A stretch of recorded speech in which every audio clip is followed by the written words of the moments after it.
Hey, good afternoon. How are you today?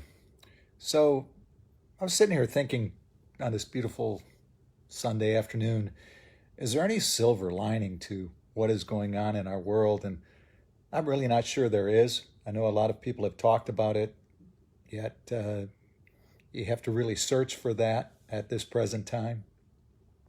One of the things that does come to my mind, though, and I kind of woke up thinking about that today, is that, you know, for the first time in my life, I feel like I'm part of the world, uh, like like we're all in something together. We go to the map uh, of where this is being affected, the coronavirus. There are very, very few places. A couple of countries in Africa, of course, the South Pole, and other than that, it seems like everybody is being touched or are affected by this in some way. Yet that thought process of we're all in this together has really jumped out at me. I think back to the earthquake in Haiti in 2010. They say somewhere between 160,000 people and 300,000 people were killed by that earthquake. Yet it, our hearts went out to that, but we weren't there. It was thousands of miles away.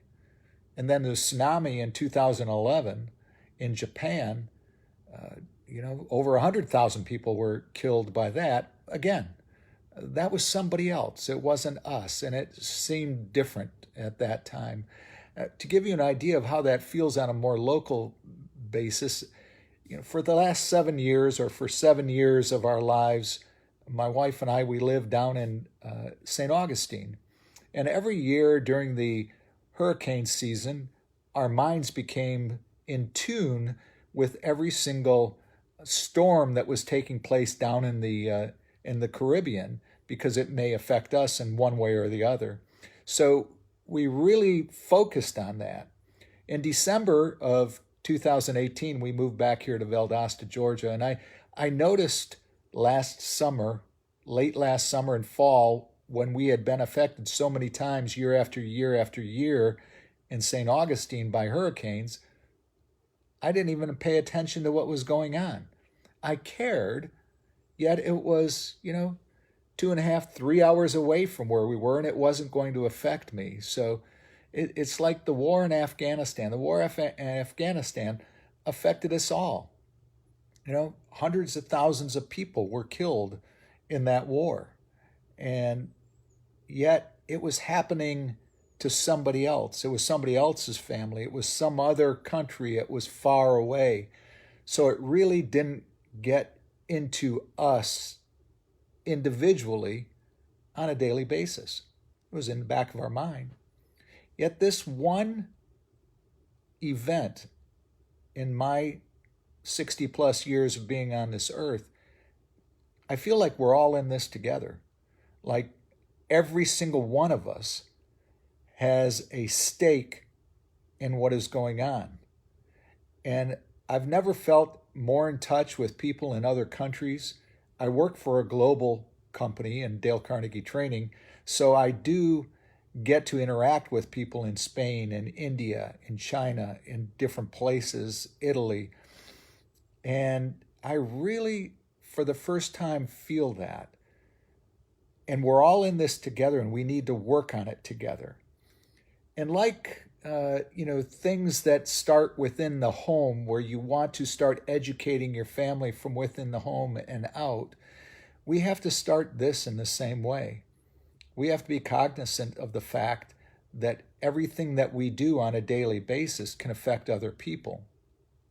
So within your own environment, you must really take a look at how you can take care of your own family, which will take good care of your neighborhood, which will take care of your city, which can help take care of the cities around you and your state and your country. And we can all work together to achieve the bringing this pandemic to an end eventually. We have to trust the people that are out there that have spent their whole lives, doctors and people that study disease. We have to put our faith in them now because these are the individuals These are the events that these individuals have studied their whole life for. These are the times that they get to rise and shine and say, hey, we can help this. We're going to work on it. And it's great to ask questions, but if you're asking questions to show the weakness of other people or for political gain or whatever reason you're asking those questions, if they're not to help the situation, then don't ask the question, please. Let the people do their work. Nobody has ever gone through this in our country before. This is new ground. Nobody has ever done this before. So you can prepare all you want for this situation to arise, but until you are in the middle of it, you don't know what to expect. And things are changing day to day. So let the individuals who are working every single day, who study and who spend their time working on the preparation for these type of events, let them do their job. We have to put our faith and trust in them. You do your job, I'll do my job, and then each one of us together can make this happen. And we have to trust the people in China, the people in Italy, the people in Russia now, Spain, South America, Mexico, Canada. All of us are working together as one whole world to fight this one pandemic. And to me, maybe that is the silver lining, that we can beat this together as a world and then maybe start to see how we can interact better with each other throughout the world. This could be the beginning of something that changes the direction that our world's been on. I was reading a story earlier today that one of the other silver linings is that pollution in the world has crashed, that it has almost, now can we figure out a way that when we pick back up, can we keep that on a downward spin? How can we do better? How can we help our friends in China, our friends in Italy, our friends in Canada, our friends in Mexico? How can we help our friends in Russia, in Germany, in India, in Australia? How can they help us? How can we help them? Instead of being all in it for me, hey, we're all in it for each other now. In our neighborhoods, in our cities, in our states, in the regions of our country, in the hemisphere, all over. I still like the thought of patriotism. We can all be proud of our country. But don't let patriotism come to hate. I mean, patriotism should be proud of your country. And I would encourage other people in Canada and England and France, and Germany and China and Japan to be proud of your country, like we're proud of our country. But not in a matter of hate that we're better than you or that we're more important than you are. Let's do it from the standpoint of we're in this together. Let's take this happening right now. And if there is not a silver lining, let's create one. We can do that as people, helping one another. There are opportunities. So, just another thought.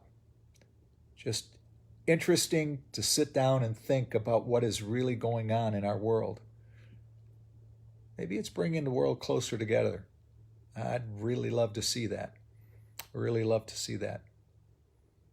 Anyways, I'm going to try and come back here every day. I've got a few topics. Tomorrow, I'm going to talk about how a hanging Chad changed the way we look at the world and what happens to egos.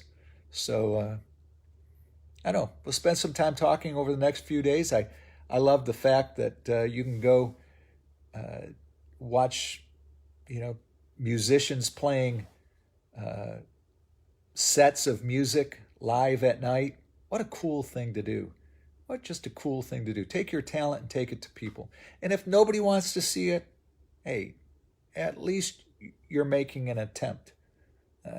Just like this video. I mean, it doesn't matter to me if anybody wants to watch it, they turn it on or turn it off. It's okay with me, you know, because if I can take one individual or one thought and help one person, that's one person that was helped more in this world than if I didn't do it.